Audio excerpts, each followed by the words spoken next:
Приветствую всех участников и экспертов конференции. Меня зовут Жирков Аман, учусь в 9 классе Маинской средней школы имени Владимира Петровича Ларионова. Разрешите представить вам свой проект. Мой проект называется «Использование мясокосных отходов от распила мяса для приготовления корма для питомцев». Ежегодно с наступлением первых холодов в Якутии начинается убой домашнего скота и заготовка мяса на зиму. Каждый житель нашего села начинает готовиться к зиме, и большинство из них обращаются к услугам распиловки мяса. Наша семья тоже ежегодно использует услуги распиловки мяса.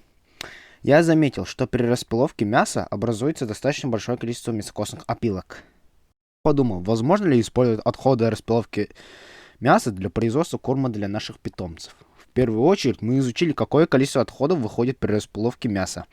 А это примерно 20 грамм из 1 килограмма. Затем мы сделали тефтели из мясокосных отходов и сдали в управление ветеринарии Меганакангласку Луса на экспертизу. Лабораторные исследования показали, что мясокосные отходы соответствуют требованиям технического регламента Таможенного союза о безопасности мяса и мясной продукции. И, и можно их употреблять в пищу. Следующим пунктом нашей работы стало изучение вопросов здорового питания домашних питомцев. В ходе исследования нами установлено, что натуральный продукт должен состоять не менее из 95% и более натурального мяса и круп. Не должен содержать усилители вкуса, запаха и красителей, а должен содержать витаминно-минеральные добавки. Провели опрос среди учителей, учащихся школы, и выявили, что 85% опрошенных приобрели был корм у местного производителя.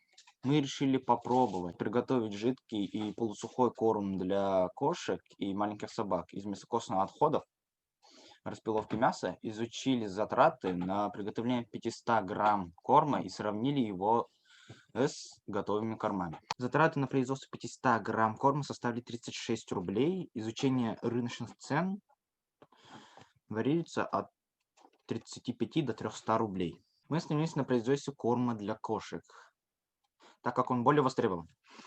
Мы предлагаем натуральный продукт в упаковке 500 грамм за 50 рублей. Наши потенциальные клиенты среднего достатка, у которых есть домашний питомец.